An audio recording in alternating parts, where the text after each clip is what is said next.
예수 그리스도라는 주제로 117번째 시간입니다. 지난 시간에 우리는 요나서 3장을 살펴보았는데요. 이 3장에서 이 요나의 심판에 대한 선포로 니느웨 사람들이 회개하고 하나님께로 돌이키는 놀라운 일이 벌어졌다고 했습니다. 그래서 하나님은 그들이 회개하는 것을 보시고 재앙을 내리지 않고 그들에게 은혜를 베푸셨던 것이죠. 그러면 이 광경을 본 요나는 어떤 반응을 보였겠습니까? 요나는 명색이 하나님의 대언자입니다. 하나님의 말씀을 선포함으로 사람들에게 그 회개를 촉구하는 것이 그의 사명이기에 니느웨의 그 놀라운 회개를 보며 당연히 하나님을 찬양하고 감격을 해야 하는 것이 마땅하죠. 그런데 요나의 반응을 한번 보겠습니다. 요나서 3장 10절에서 요나서 4장 1절을 보겠습니다.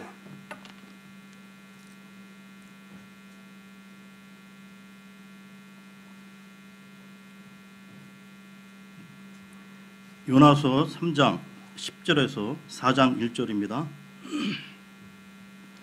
하나님께서 그들이 행한 일, 곧 그들이 자기들의 악한 길에서 돌이킨 것을 보시고 재앙, 즉 친히 그들에게 행하리라고 말씀하신 그 재앙에서 하나님께서 뜻을 돌이키사 그것을 행하지 아니하시니라. 그러나 요나가 그 일을 심히 못마땅하게 여기고 매우 분노하여. 그렇다면 이 요나 대언자의 분노는 무엇 때문이었을까요? 그것은 이스라엘의 원수인 적이요 이방인인 이 아시리아 백성들이 회개하고 용서받은 것 때문입니다.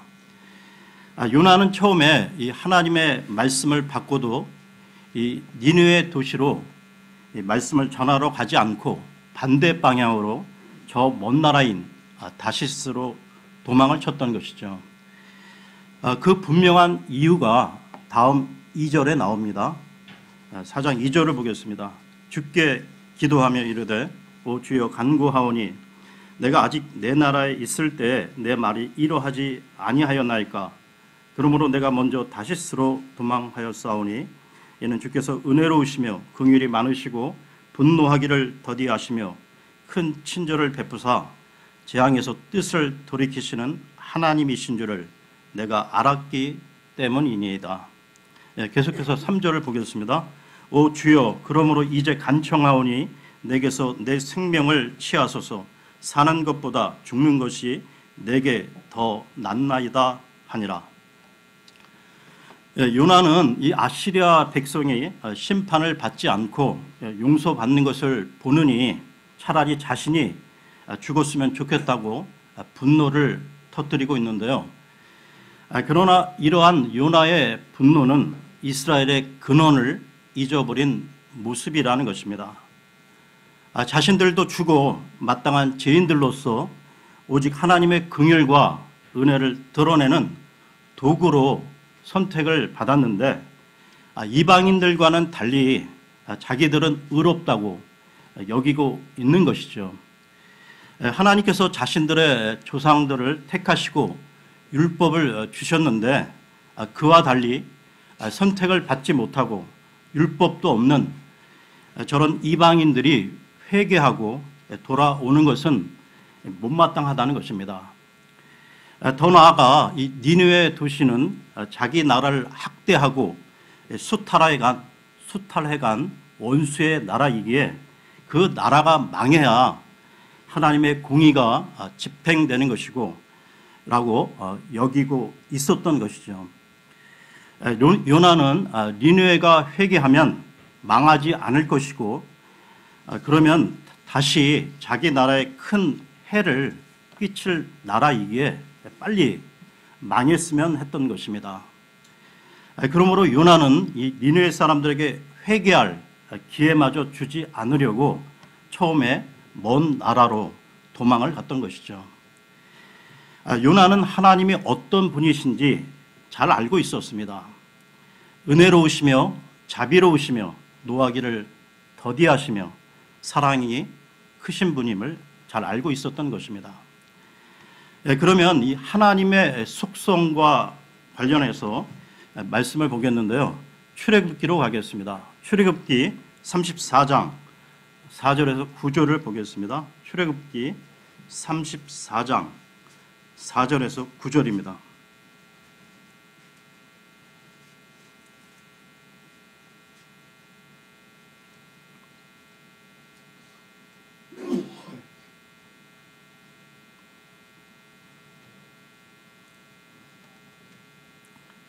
모세가 처음 것과 같은 돌판 2개를 깎고 아침에 일찍 일어나 주께서 자기에게 명령하신 대로 돌판 2개를 자기 손에 들고 시내산에 올라가니 주께서 구름 가운데 내려오사 그와 함께 거기 서서 주의 이름을 선포하시니라. 주께서 그 앞으로 지나가시며 선포하시되 주로다 긍휼이 많고 은혜롭고 오래 참고 선함과 진리가 풍성한 주 하나님이로다. 내가 긍휼을 수천에게 베풀며 불법과 범법과 죄를 용서하되 그것이 결코 죄 있는 자를 깨끗하게 하지는 아니하리라. 내가 아버지들의 불법을 자녀들과 자녀들의 자녀들에게 벌하여 3대와 4대까지 이르게 하리라 하시니 모세가 급히 땅을 향해 머리를 숙이고 경배하며 이르되 오 주여 이제 내가 주의 눈앞에서 은혜를 입었사오면 원하건대 우리 가운데서 함께 가시옵소서. 그 백성은 목이 뻣뻣한 백성이니이다. 우리의 불법과 우리의 죄를 용서하시고 우리를 주의 상속물로 삼으소서 하니라. 지금 읽은 이 구절들은 이스라엘의 출애굽 후 금송아지 사건으로 첫째 돌판이 깨어지고 모세가 이 2번째 돌판을 받을 때 하나님께서 자신의 이름으로 선포하신 내용입니다.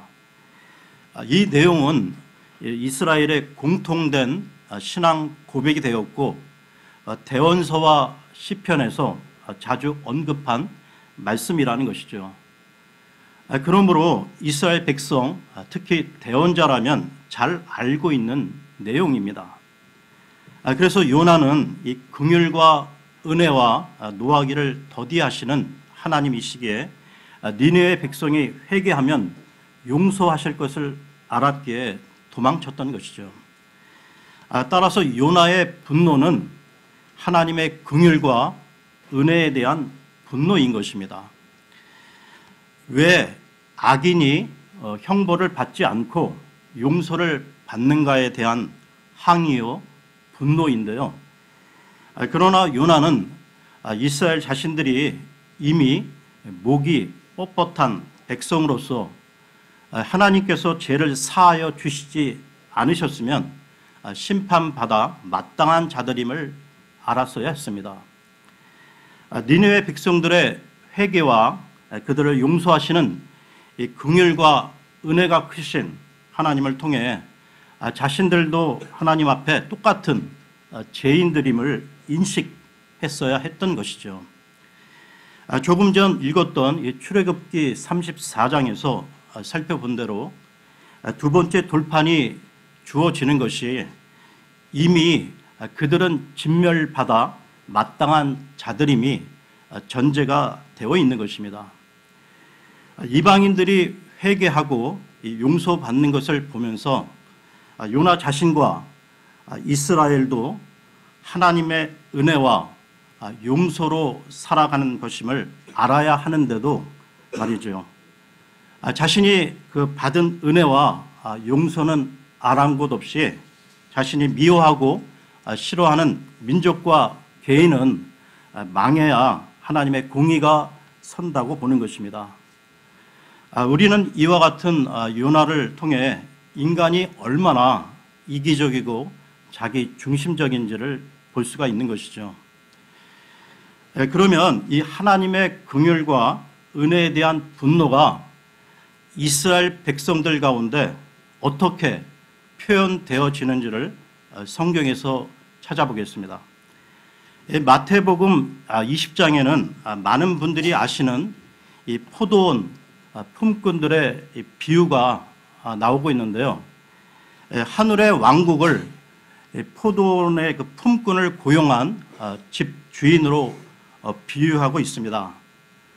품꾼들 가운데 이 하루 종일 일한 사람과 9시간 일한 사람, 6시간 일한 사람, 1시간 일한 사람에게 품삯을 주는데 제일 나중에 온 사람에게 1데나리온을 주었죠.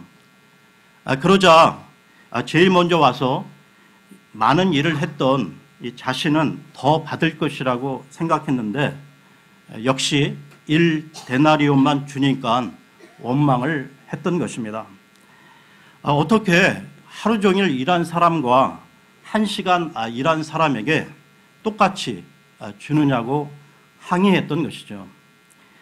그런데 그때 주인이 그 한 말씀이 무엇입니까? 말씀 가운데 확인해 보겠는데요. 마태복음 20장 13절에서 16절을 보겠습니다. 마태복음 20장 13절에서 16절입니다.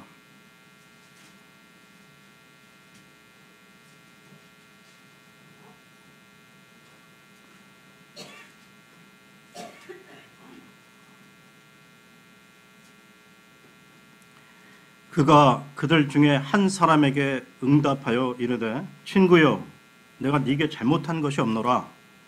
네가 나와 1데나리온으로 합의하지 아니하였느냐. 네 것을 가지고 네 길로 가라. 네게 준 것과 똑같이 내가 마지막에 온 이 사람에게도 주리라. 내가 내 것을 가지고 내 뜻대로 하는 것이 법에 어긋나느냐. 내가 선함으로 네 눈이 악하냐.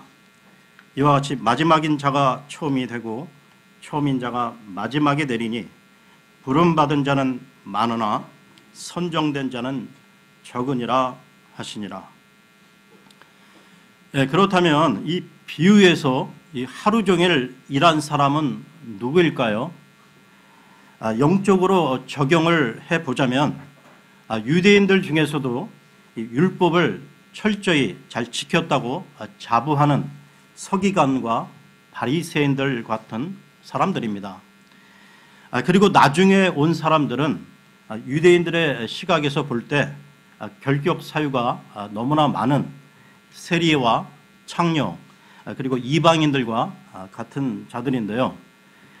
이런 자들이 단지 용서만 받는 것이 아니라 바리새인들보다 먼저 하나님의 왕국에 들어간다고 하니 분노한 것입니다. 하나님의 선하심을 악함으로 본 것인데요. 이것이 요나와 이스라엘의 제약된 모습이요. 더 나아가 우리의 모습일 수 있습니다. 그렇다면 한편 이렇게 대하는 주인이 있을 때 원망이, 불평이 나온다는 것이죠. 그러면 열심히 하나 안 하나 똑같을 바에야 나는 열심히 하지 않고 적당히 하겠다는 생각이 든다는 것입니다.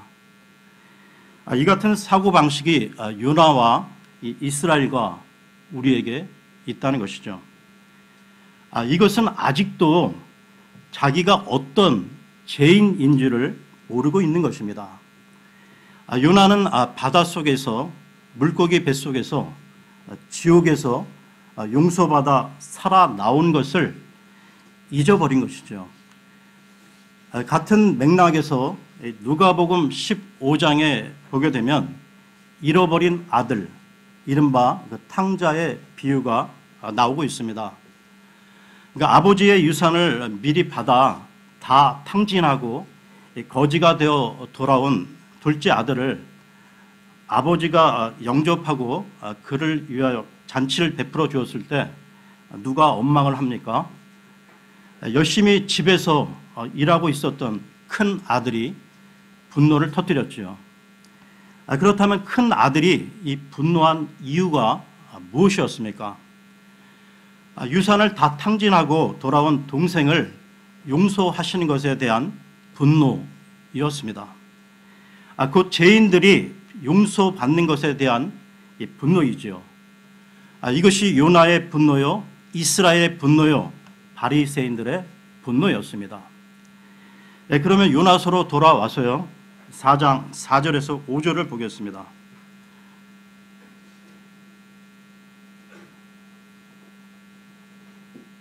요나서 4장 4절 5절입니다.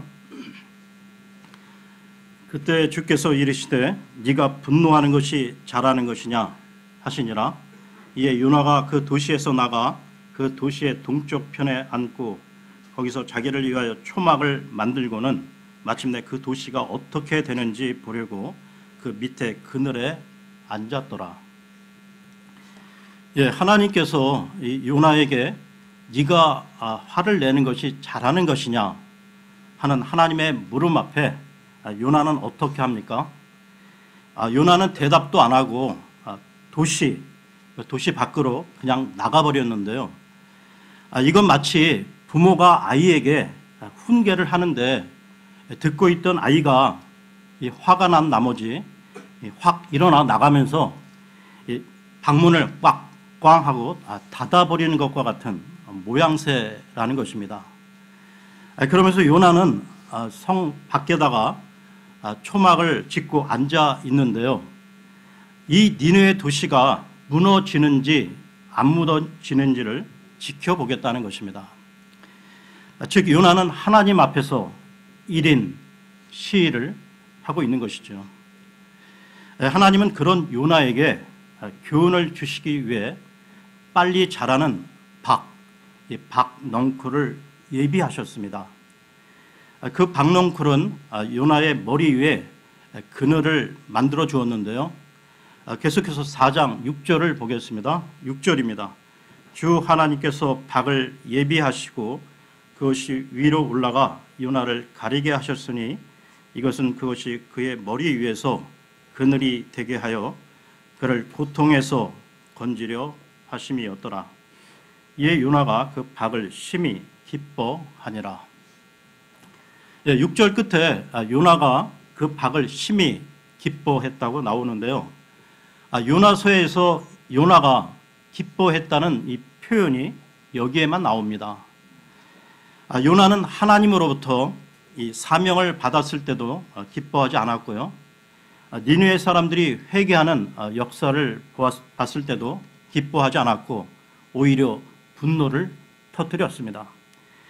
그런 그가 지금 이 나무 그늘 하나에 심히 기뻐하고 있다는 것이죠. 그러니까 문제는 요나입니다. 문제는 자기 자신이라는 것이죠. 우리도 그렇지 않습니까?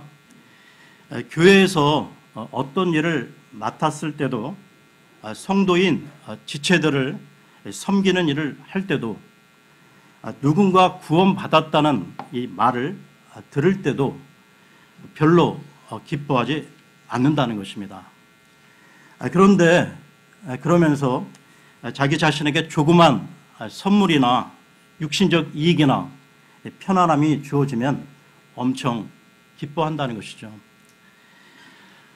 여러분, 요나의 박을 보면서 요나나 우리나 하나님의 깊은 뜻은 보지 못하고 일시적인 기쁨에 만족해하는 우리들 인생의 한 단면을 보는 것 같지 않습니까? 그런데 우리 인간의 이러한 삶이 얼마나 불안하고 허무한 것인지 우리는 다음 구절을 통해 보게 되는데요. 4장 7절을 보겠습니다. 7절입니다. 그러나 하나님께서 그 다음 날 아침이 이를 때 벌레 한 마리를 예비하사 그것이 박을 쳐서 시들게 하시니라. 하나님께서는 이 하찮은 벌레 한 마리를 보내셔서 요나의 큰 기쁨이었던 것을 그것도 하루아침에 쓰러지게 하셨습니다. 작은 벌레 이 한 마리로 끝장이 났는데요. 마찬가지로 우리 인간이 얼마나 이 연약한 것들을 붙들고 있습니까? 혹시 여러분들이 현재 누리고 있는 기쁨이나 행복이 바로 요나가 의지한 박넝쿨은 아닌지요? 만일 우리가 작은 육신적 이 축복에 안주한 나머지 궁극적인 삶의 목적을 망각하고 살아간다면 우리로 하여금 우리의 잘못을 깨우치기 위해 하나님께서 우리의 삶에 이 박농쿨을 갉아먹는 벌레를 보내실 수도 있음을 우리는 인정해야 할 것입니다. 그러므로 우리 각자가 혹시 이 하나님보다 주변 환경인 사람과 이 물질에 더욱 의지하고 있지는 않은지 자신들을 돌아보는 시간을 가졌으면 합니다. 이와 관련해서 한 구절을 찾아보고 가겠는데요. 잠언으로 가겠습니다. 잠언 27장 1절을 보겠습니다. 잠언 27장 1절입니다.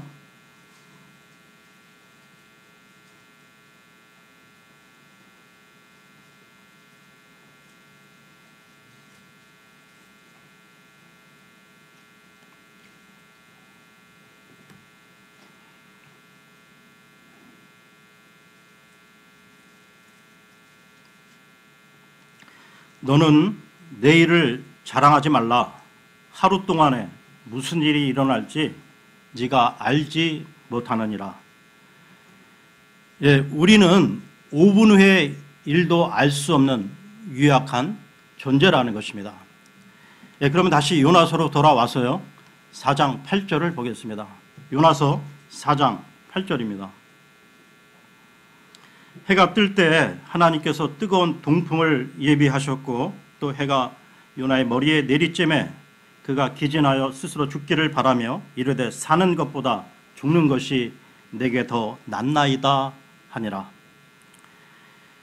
요나가 의지했던 이 박농쿨을 말라 죽게 하신 하나님은 뜨거운 동풍을 예비하셨는데요. 뜨거운 동풍이라는 것은 북아프리카에서부터 지중해 연안으로 불어오는 열풍으로서 그 위력과 열기가 대단하다고 합니다. 이렇게 뜨거운 동풍에다가 이글거리는 한낮에 이 강한 햇빛이 요나의 머리에 정통으로 비치게 되는데요. 이 상황에 처한 요나는 정신이 혼미해지며 또다시 분노를 터뜨리고 있습니다. 변덕이 죽을 듯하는 이 요나의 모습을 보십시오. 물고기 뱃속에서 살아나와 하나님께 영광을 돌리며 감사하다가 니느웨 백성이 회개하며 주께로 돌이키니까 그 꼴을 못 보고 차라리 죽겠다고 했었지요. 그러다가 이 시원한 그늘을 제공한 이 박농쿨로 심히 기뻐하다가 이제 그게 없어지니까 또 분노를 하며 죽겠다고 소리치고 있습니다.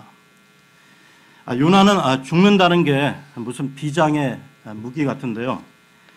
뭐가 그렇게 대단한 목숨이라고 하나님 앞에 걸핏하면 죽겠다고 하고 있습니다. 이런 요나에게 하나님께서 무엇이라고 말씀하십니까? 계속해서 4장 9절을 보겠습니다. 9절입니다. 하나님께서 요나에게 이르시되 네가 그 박으로 인하여 분노하는 것이 잘하는 것이냐 하시니 그가 이르되 죽는다 할지라도 내가 분노하는 것이 잘하는 것이니다 하니라. 요나의 대답은 정말 과감입니다. 9절 하반절에 죽는다 할지라도 내가 분노하는 것이 잘하는 것이니다 라고 말하고 있는데요. 요나는 막무가내로 바득바득 이 화를 못 참아하고 있습니다. 우리는 여기서 요나만이 아니라 인간의 원망과 이 분노가 어떤 것인지를 보게 된다는 것이죠. 자기가 죽으면 죽었지 자기의 정당성을 굽히지 않습니다. 자기가 끝까지 옳다는 것이죠. 이런 모습이 이스라엘 대언자의 모습입니다. 또한 이 요나의 모습이 바로 하나님의 택한 백성이라고 자부하는 이스라엘 백성들의 모습이라는 것이죠. 그러니까 요나의 원망과 분노는 이스라엘 전체의 원망과 분노를 나타냅니다.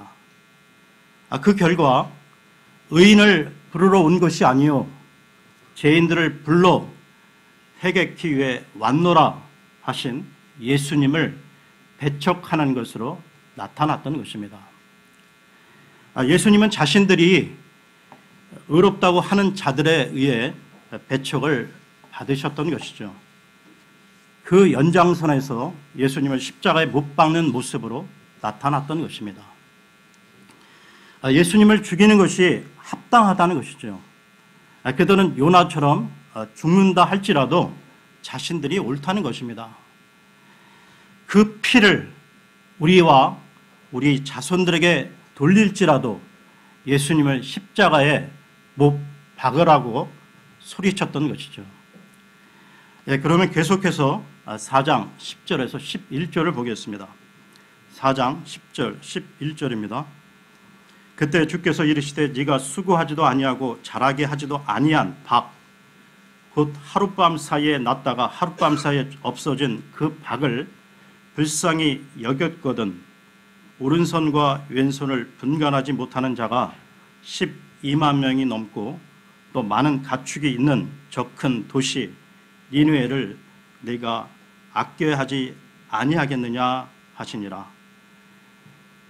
오른손과 왼손을 분간하지 못하는 자, 즉 어린아이들을 말하는데요.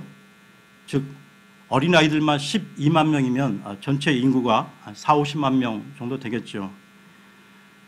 우리가 이 나누고 있는 이 요나서는 무엇을 말하고자 하는 것일까요? 하나님은 모든 사람이 구원에 이르기를 기뻐하시는 분이라는 사실을 보여주고 있습니다. 하나님은 이스라엘만이 아니라 이방인과 모든 민족이 복음을 듣고 회개하고 돌아오기를 바라신다는 것이죠. 이런 하나님의 크신 사랑을 예수님이 이 땅에 오시기 7, 800년 전에 요나서를 통해 가르쳐 주신 것입니다.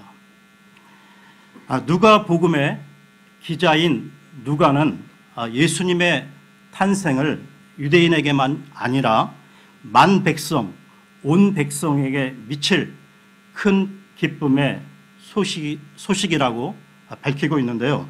누가복음 2장으로 가겠습니다. 누가복음 2장 10절을 보겠습니다.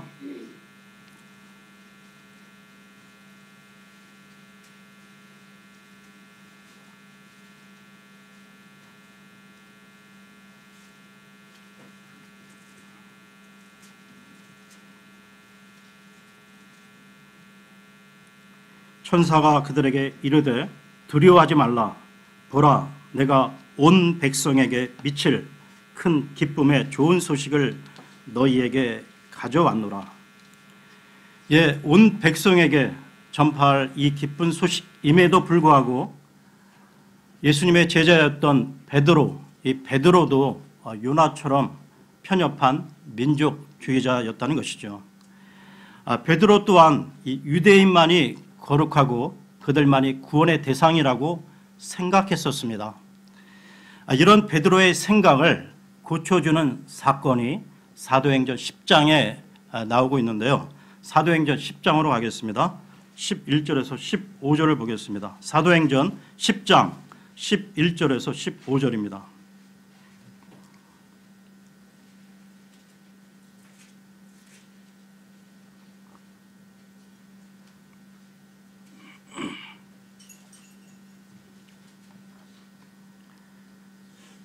하늘이 열리며 마치 내 기퉁이를 맨 큰 보자기 같은 어떤 그릇 하나가 자기에게 내려오되 땅으로 내려오는 것을 보았더라.